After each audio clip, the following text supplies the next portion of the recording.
So welcome to the Market Mentors podcast, Edward. Thanks so much for having me. Excited to be here.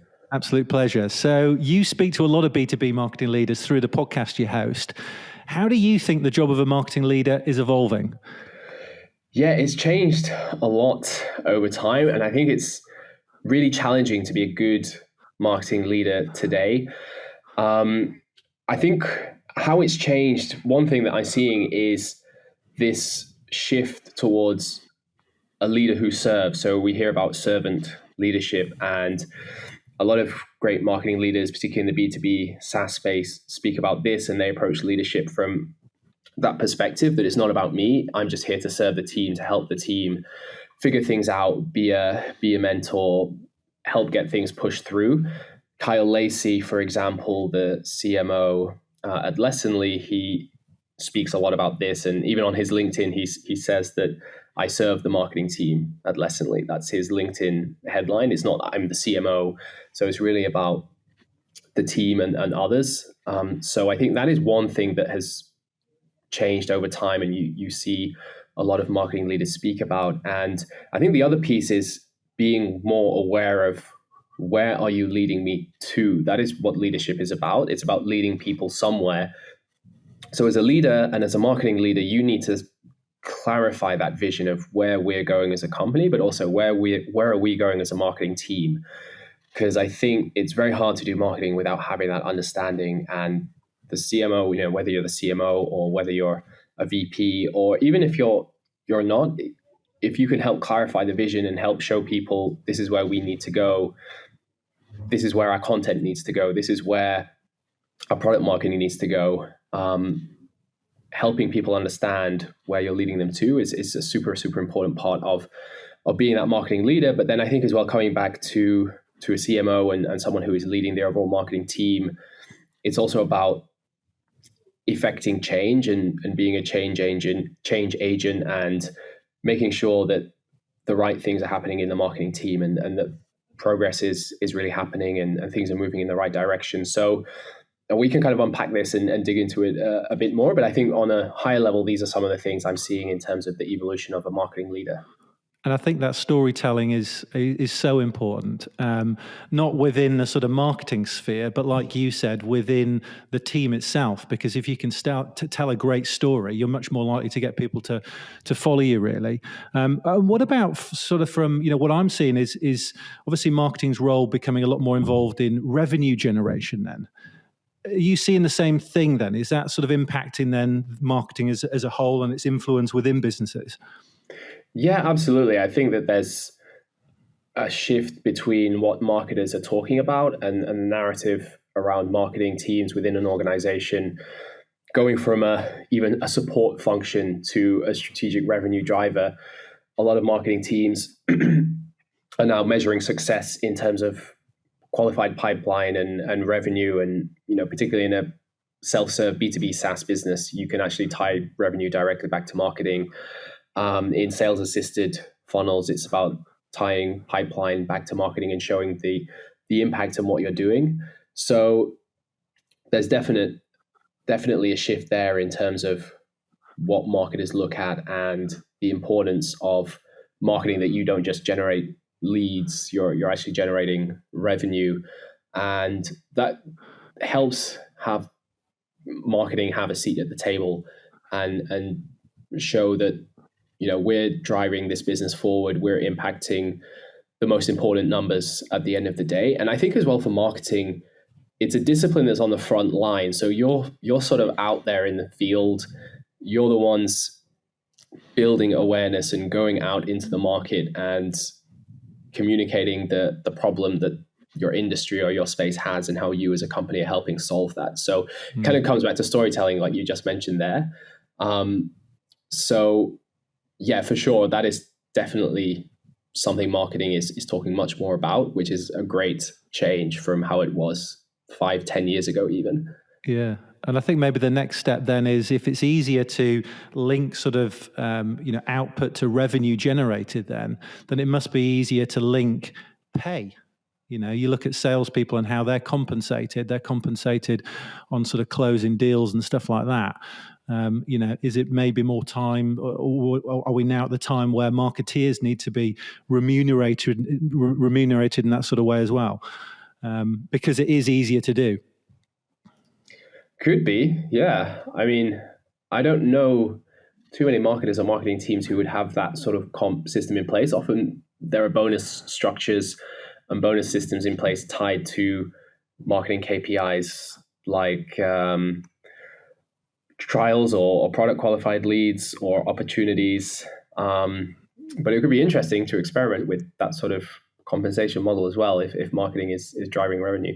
It tends to be a bit more objective based, doesn't it, really? So What about sort of, I mean, I think we'll both agree that actually being a B2B marketing leader is a pretty tough gig right now, but what do you see as sort of one or two of the biggest challenges?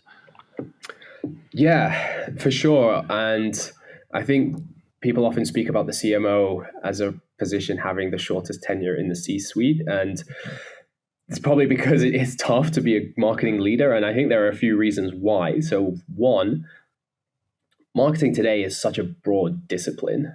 I think when you look at some other areas within an organization, it's relatively clear and focused what a team will be responsible for. But if you break down marketing and what marketing teams are responsible for doing, all of a sudden you're covering a huge span. So the very top, the strategic brand piece, the why you exist, the purpose, the strategic narrative, going out into the market and building that demand at the top of the funnel. Then you have demand gen, performance marketing, the acquisition piece, onboarding in B2B SaaS and the free trial, the activation, converting to revenue as well in self-serve funnels, and then going through the whole life cycle to retention, expansion, upsell, and then through sales assisted plays, driving opportunities through the sales team, working with sales as a sort of one revenue team. And in addition to that, working as part of the leadership team on the strategy, on business impact, recruiting, growing a team.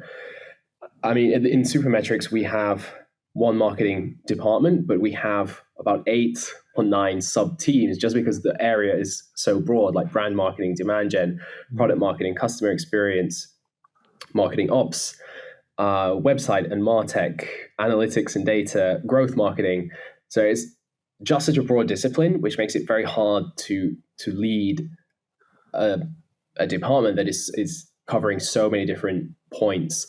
And then I think the other thing that makes it so challenging is internal stakeholder management. So the kind of higher up you go and the further you go in your career, the more important internal stakeholder management is. And I think what this means in practice is basically marketing communicating to the rest of the organization about this is what marketing does in our business. And this is how long it takes to see results. And this is why we're doing these things. And this is why the old playbook is broken and we're not just focused on lead gen. And this is quite hard because I think a lot of founders and CEOs are probably more product driven, and a lot of marketers struggle to understand, okay, what is a modern marketing team and department looking like and operating? So it's really, really difficult for non-marketers to understand that. So I think that is also a key responsibility for a marketing leader and marketers within a company to basically communicate internally about the role of marketing and what we're doing and why we're doing it and why we're approaching it from this direction.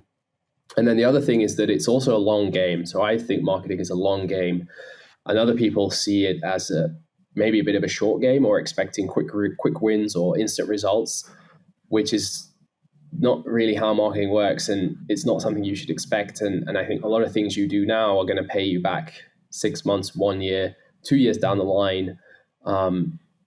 So those, I think, are some of the things I see that make marketing leadership a pretty tough gig nowadays. And when you go through all those things, you start to stress me out because there's a lot of things that marketeers need to think about. But I guess with marketing evolving so quickly recently, I'd say, I guess a lot of it is about the perception of marketing going back. You know, people still have that perception, I think, in B2B that marketing is there, you know, to run a few events and create a bit of sales enablement materials and a bit of collateral and stuff like that. hopefully further down the line, it gets a little bit easier to have those conversations because, there's people like you making a real difference. Yeah. I guess that's the old way of thinking about marketing, or how marketing was perceived, and it's kind of strange in a way that marketing has a marketing problem. So I think there's work. The irony isn't lost. Yeah. So one of the things I was keen to dig into was the success that you've had at Supermetrics then, because you've grown annual recurring revenue there from $10 million to $50 million. Is that right?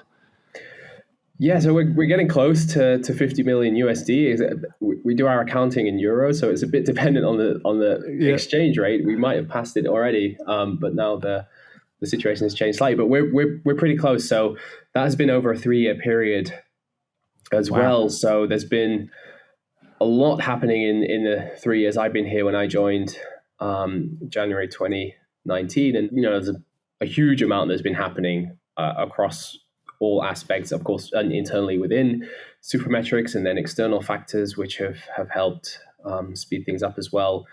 But I think just trying to break things down, I think it just starts with a very clear company strategy and understanding where we're going as a business.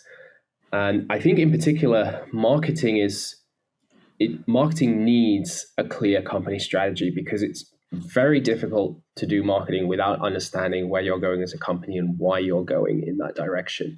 That's basically the required input. So I think marketers are often harassing CEOs and leaders and the leadership team for more clarity on the strategy, because it's basic input to do your job, maybe more so than other teams in a business. And that's something we've always been quite clear on in the company. And we have our monthly all hands meeting. We're always reviewing the strategy and going through it and communicating any updates and looking at each year, okay, what are the big things to focus on?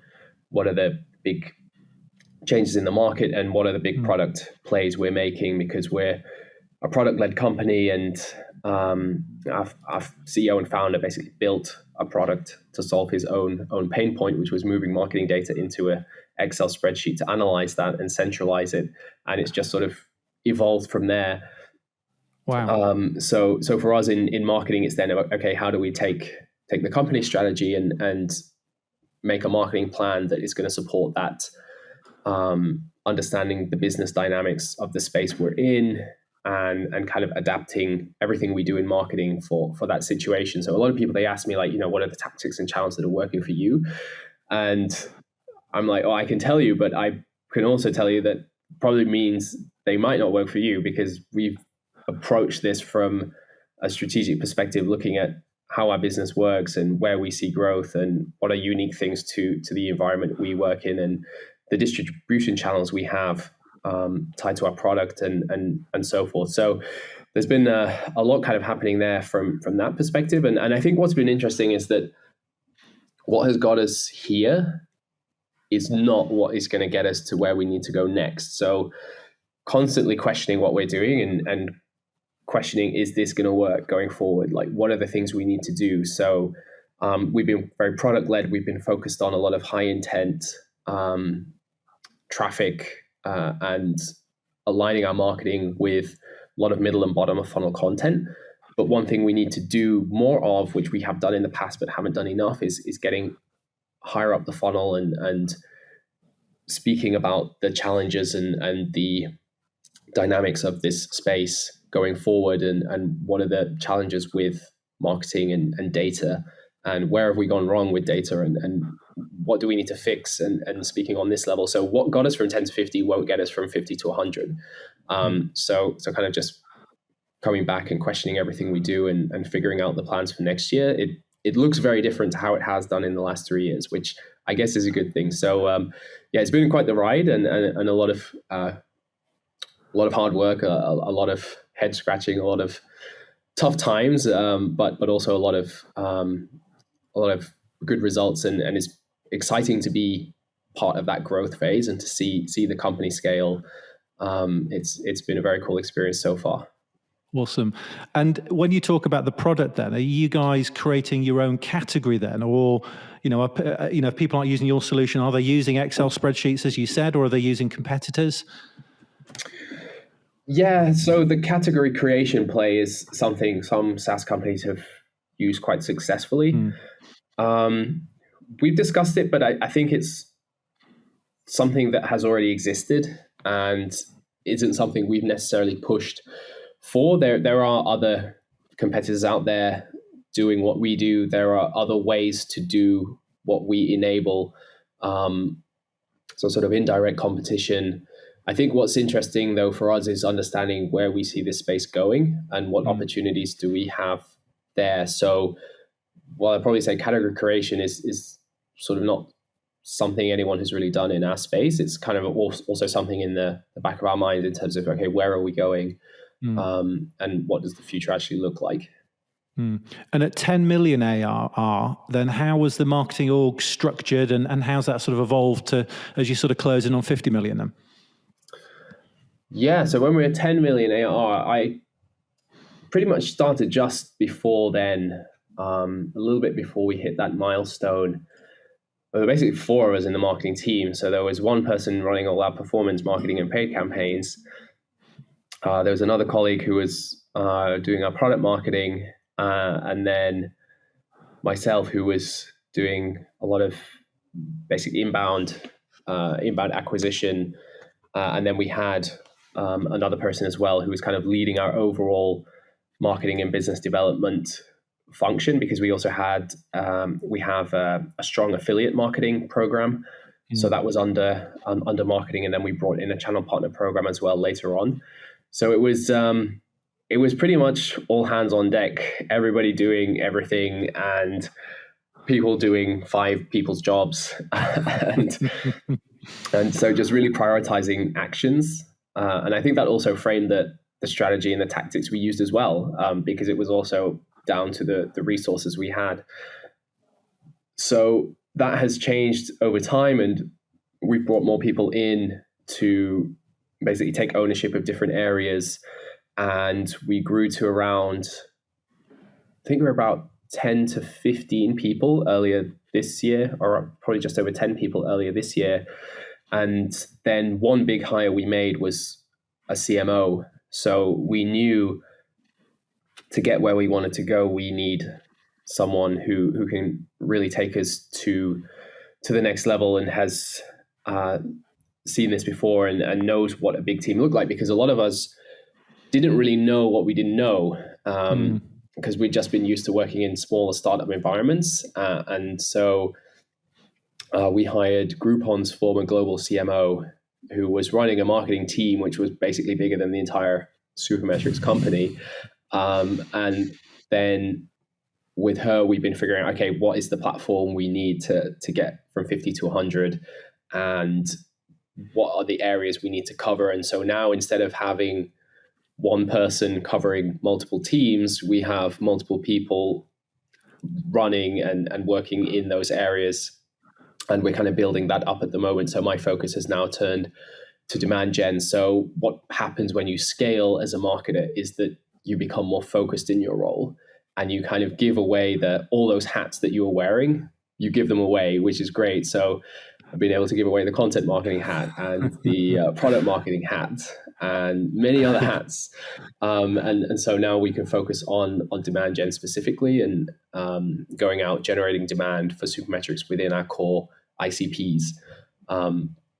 So yeah, cool. That's kind of where we're at. So we're around 15 now, and we're kind of looking at maybe doubling that next year. Awesome. But let's see. Awesome. I think it's important to, one thing I could add is that it's important to, I think, have good process in place and a good foundation so that we don't scale the team too quickly, because I think that could also cripple us in a way we don't want. So I think that's an important point to add.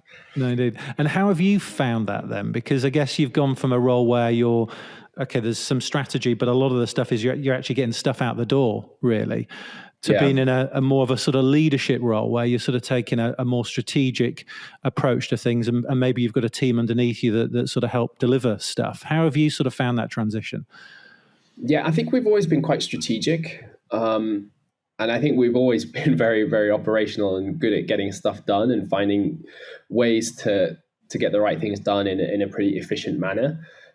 And then I think now it's also more so about the managerial side. So obviously leadership is a big part of being a manager, but then figuring out, okay, how should we scale the team and how do we make plans that align with the strategy? So we've always been very focused on that, and that will continue to be the piece. And now it's about, okay, how do we scale the different teams and how do the teams work together? So now that we have a brand team and a demand team and a customer experience team and a product marketing team and a performance marketing team, how do these orgs click and make sure we're not stepping on each other's toes or double jobbing? Maybe that's the bigger issue. So for me, it's been really interesting to work here over 3 years, because even though I've been here 3 years, it sometimes feels like, okay, it's day 3 again, because we're back to the drawing board and let's rebuild this from scratch and figure out, okay, how do we then structure the team for success going forward? So for me, it's been really, really interesting. And you can often get to sort of 2-3 years in a role, and if things have been steady and so forth, you get a bit itchy and like, okay, what's going to happen next? Or, should you start looking somewhere else? So that's been one of the great things about a fast growing company, that you constantly need to reinvent yourself and you need to grow because the company's growing and the company won't wait for you. So it's been a lot of fun, and there's been a lot of challenges, and there's a lot of times we haven't really figured out a solution, and we've really struggled. And some of the things we've done, maybe in hindsight, we should have done differently. But I think that's how you learn as well. So it's been a lot of fun and a lot of learning. Yeah, I think you used 2 words there that are really important: figure out. Yeah, I think that's a B2B marketer's job a lot of the time. We've got to figure this out. It's not simple, but that's kind of the focus really. And in terms of, obviously you're responsible for demand gen there. Then what sort of metrics are you typically tracking, bearing in mind you're product led? Yeah, so for us in demand, the 2 things we're looking at are the number of trials and the number of marketing qualified leads. So we have been discussing a lot about metrics and what are we looking at as a team and a department, and we're building the analytics infrastructure now to then be able to look better at revenue and pipeline and how that ties back to different marketing activities going forward. But then for us in demand, because we have two buying flows, I would say there is the self-serve no touch checkout, and then there is the sales assisted more human interacted checkout as well. So trials for our products give a good indicator of actually both of those, because people who start a free trial for Supermetrics, you can try our different products for 14 days. You do have the option to, if you want to buy, to check out self-serve or to discuss and get some help, maybe have a demo or jump on a call and figure out some things about the product.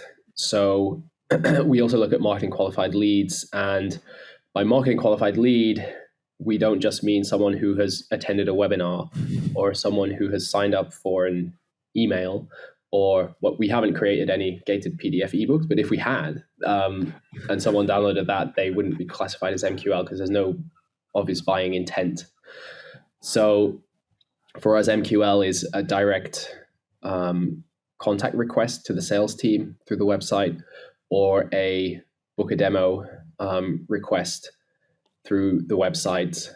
So we know that there's some buying intent. So those are things we're looking at and trying to focus on in our team. And then other teams within marketing are then picking up the baton. So our customer experience team take over from the moment a trial starts with the onboarding and activation. Obviously, our sales team then pick up those inbound requests as well. So that's what we're looking at in demand. And do you mix inbound with outbound then, or is it just purely inbound? We do have an outbound motion as well. Majority of our business is marketing and inbound driven. But within the sales team, we also have a team of people working on outbound to complement the inbound flow as well. So that's growing as well over time, but mainly it's marketing and inbound driven. And do you find there's a difference in sort of lead quality from outbound versus inbound? Yeah, sure. I mean, I think that's the nature of the two approaches. I think obviously with inbound, and particularly with the MQLs we're looking at when people are wanting to speak to sales, or if they want to see a demo of the product, and we can kind of read the message and understand the challenge or the use case they have, and the intent as well. And then with outbound, there's obviously a lot of good opportunities there as well. And the sales team have been doing a really good job to build out those practices, and people have been brought in with strong outbound experience and have kind of found good ways to apply the outbound playbook. So I think as well, it can be a little more hit and miss when you're doing outbound, which is just the nature of the game. But I think as well, this is also why we in marketing need to start doing a better job up funnel and at the top of the funnel and on the awareness and the brand piece, because that in turn makes outbound easier if we're already visible and if people might have heard of us and if we're speaking about the right things. So it's all connected at the end of the day. But of course, there are differences between inbound and outbound. Fine. And you mentioned content then. I mean, how pivotal has that been to the growth at Supermetrics? Quite, I would say. It's been a big play for us. It's been a big focus for us in marketing. And that's always been the case, even before I joined. And so a lot of our inbound activities have been driven through content, and it's been a solid acquisition channel for us as well. And we've had some great content marketers working at Supermetrics. We partnered up with some fantastic freelancers as well, who are specialists in certain areas, whether it's on like e-commerce analytics or performance marketing. So our content strategy has basically been a search first strategy. So we've been looking at organic acquisition as the main focus for our content. And what we also found as well is that there is relatively strong demand for what our product does. So the focus has been on high intent, longer tail keyword terms. So an example could be if people are looking at how to move their Facebook ads data into a spreadsheet. That's the kind of thing we want to be answering for, and to be helping people to explain how to do those things, because that's one very simple thing our product will help you do. So it's been quite how-to driven, and it's been aligned with the product-led approach. And there are many other examples of this kind of content that is working well. And actually just this morning, I was looking at one of our data studio reports on our content performance and looking at the number of trials that our blog and our content has impacted. And it's quite a significant number. So what we basically look at is how many people have started a trial of Supermetrics but have come and touched through the blog or one of our articles. And we can break that down as well by article. So we can see which articles are driving traffic, but we can also see which articles are driving conversions as well. So when looking at the numbers this morning, there's one article which gets a huge amount of visitors, but it doesn't convert so well. But then we have another article which gets almost 10 to 20% of the traffic, but it has about 3 times the number of conversions. So that kind of helps us understand where we should focus and so forth. And the other thing is that we can then repurpose that through podcasts. So we have the Marketing Analytics Show podcast, which is speaking about all things regarding marketing analytics, and it's also quite operational as well. We have webinars as well that we can repurpose. So figuring out how we can create content once, but then distribute it in multiple ways. So that's a little bit about content, how we approach content and how we look at the success. And yes, it has definitely been a really important part of our growth over the years, and will continue to be going forward. Yeah, well, I had a look at the Supermetrics webpage, and I don't think I've ever quite seen such an impressive sort of case study section, a testimonial section. You've actually got different subsections for each company and each use case, and it's very impressive, actually. Yeah, the case studies are another piece altogether, and they're obviously super important, and particularly with just so many different companies buying Supermetrics. So a one-person consultancy all the way up to the Fortune 500 enterprise brands are using Supermetrics to move their marketing data streamline the integration of marketing, sales, and commercial and revenue data into reporting, analytics, dashboarding, data warehousing, storage platforms. So there's so many use cases of how to use Supermetrics, and so many ways it brings value to different types of customers, whether it's a marketing agency or if it's a small e-commerce brand or if it's a global enterprise. So case studies have been really important, and yeah, we just try to cover all our bases and make sure we have a good mix of case studies that cater to the different kinds of customers and industries and regions and geos as well. So yeah, and there will be more in the pipeline. We have several under production right now. I can tell you that.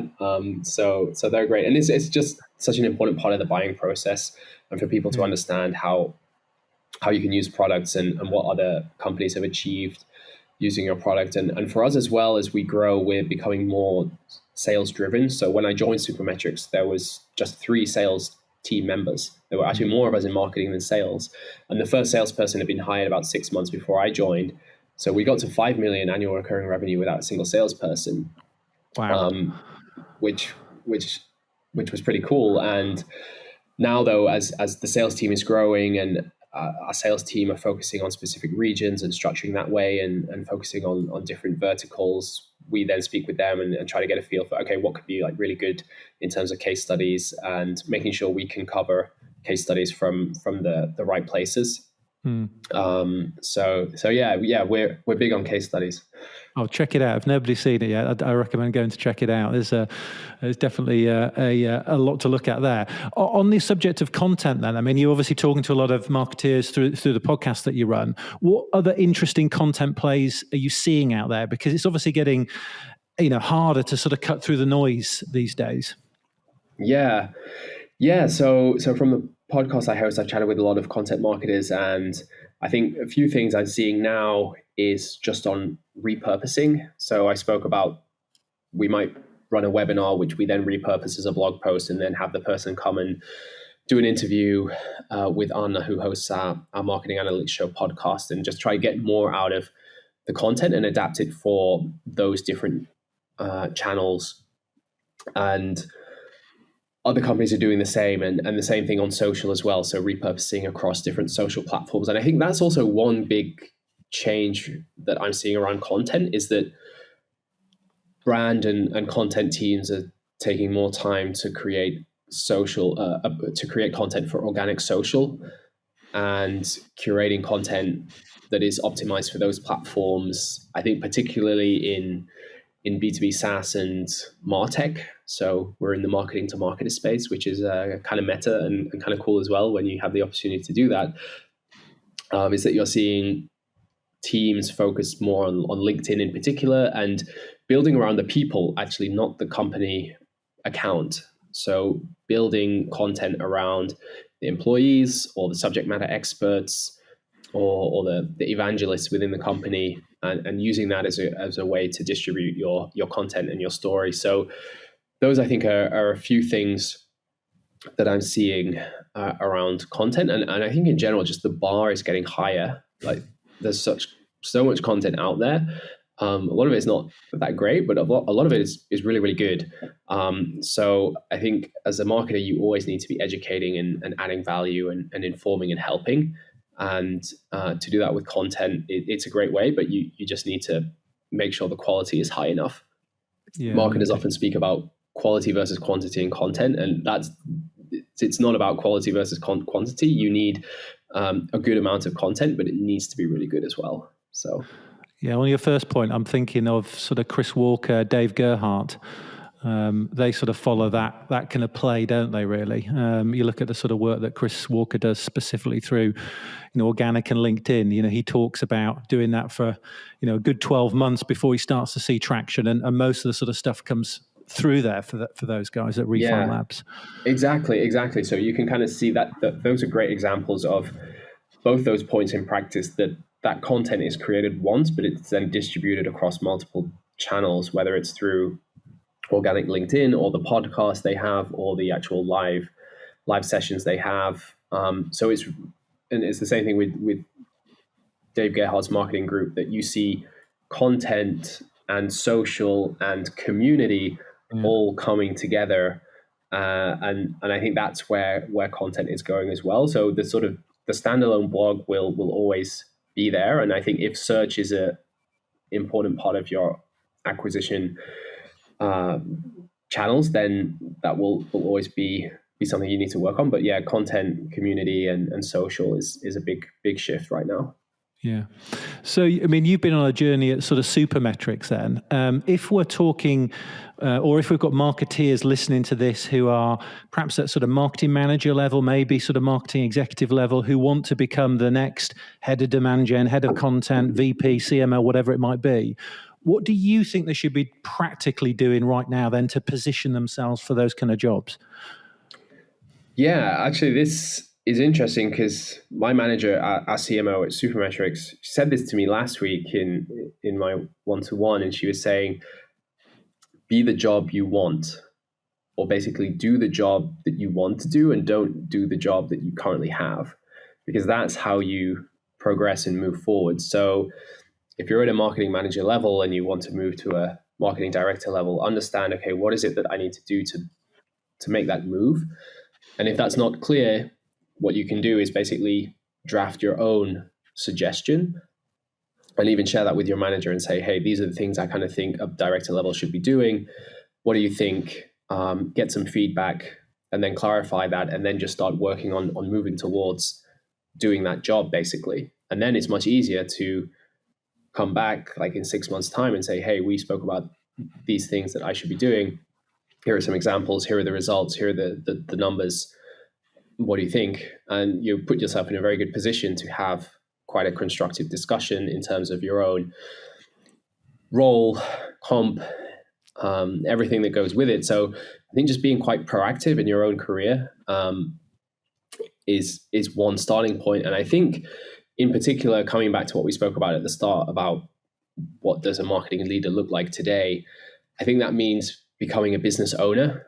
So don't just look at the marketing tactics and don't just look at the campaigns you're running, but understand the business, think like a business owner, understand cost, revenue, return on investment, have a very good understanding of your marketing funnel, the dynamics, how it works, understand when you have issues. So that means looking at data on a regular basis, keeping track of everything, and be the one to spot an issue before anybody else does, and then bring it up, flag it, figure out what's happening, understand the language your CFO speaks, the language your CEO speaks, the board of directors from a strategic perspective as well. So think like a business owner. But then the other flip side to being a great marketing leader is coming back to the creative piece, like the story, the why, like the strategic narrative that just gives context for all your marketing. And if that's not clear, you should just be the one to go and figure it out. So sounds easy, right? Yeah. It's not. It's really difficult. But great SaaS companies like HubSpot, they built all their marketing around the simple story of we should move from outbound to inbound, because outbound is annoying and it's intrusive, and inbound is like value adding and helpful. And they just took that simple story and they just went out into the market and they generated demand for HubSpot through their academy. I think everybody took the HubSpot inbound certification at some point, through the blog, through content, through the podcast.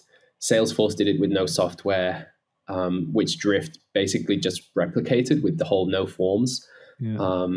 Slack with the move from email to be less busy and to have like real-time discussions. So the story piece is really, really important because it just gives context for everything you do in marketing. So you need a mix of business management, understanding data and analytics, but also the creative storytelling, the brand side. And that's why being a marketing leader is so hard. But also it's a really fun and exciting space to be in because there are these challenges and it's not for everyone. So I think those would be the things I would share in terms of like how you can start moving forward. Yeah, and there's a stakeholder management piece you were talking about earlier, which obviously encapsulates a lot of what you're talking about anyway. But certainly when you get into a more senior level, it's the ability to be able to go and talk at C-level and talk to the sales directors and the sales teams, and sort of pushing yourself out almost from your desk to be more open and more visible within the company that you're working in, really. Yeah, and I think even if you're not at that level, there's still, to be a good marketer, you need that skill, and you need to be able to manage internal stakeholders. So that could even be colleagues within the marketing team who might be working in a different area. So if you're working in content and they're working in performance, how do you work together and kind of align there? Or it could be with a member of the product team on new features that are coming and so forth. So there'll always be the opportunity to manage internal stakeholders, and there will always be the need for that. So I think if you can start doing that as well early on, it's going to set yourself up, because as you go higher, it just becomes even more important. Great stuff. And lastly, then, obviously the work you're doing is fantastic. So I think it's really important that people have got role models to follow to get in these jobs in the future. But who should people follow right now to learn from? Who's impressed you recently? Yeah, I could actually share a few names of maybe people who are not so mainstream or a little under the radar, up and coming. And this is primarily through LinkedIn, because that's where I interact with a lot of people and meet with. So I'll give three. One would be Anna Holopainen. She's head of growth at Gita Science. Super good marketer, a super good growth marketer, and really understands the big picture. So well worth following. Another would be Victor Eduo. I'm not sure if I'm pronouncing that correctly, but he's a product-led storyteller from a company called VEC. And he's talking a lot about the intersection between content and product, and how SaaS companies can tell their story from that perspective on a more strategic level. So really, really good insights. And then the third I'll share is MJ Peters from Refine Labs, who's just sharing a ton of great knowledge on marketing and career growth and management and sales. So those would be my three recommendations to go and follow and connect with on LinkedIn. Awesome. Go and check them out. Well, I'd like to say thank you very much for giving up your time, and congratulations on your journey at Supermetrics. It's been fascinating to dig into it with you. Oh, my pleasure. And thanks so much for having me. This has been a lot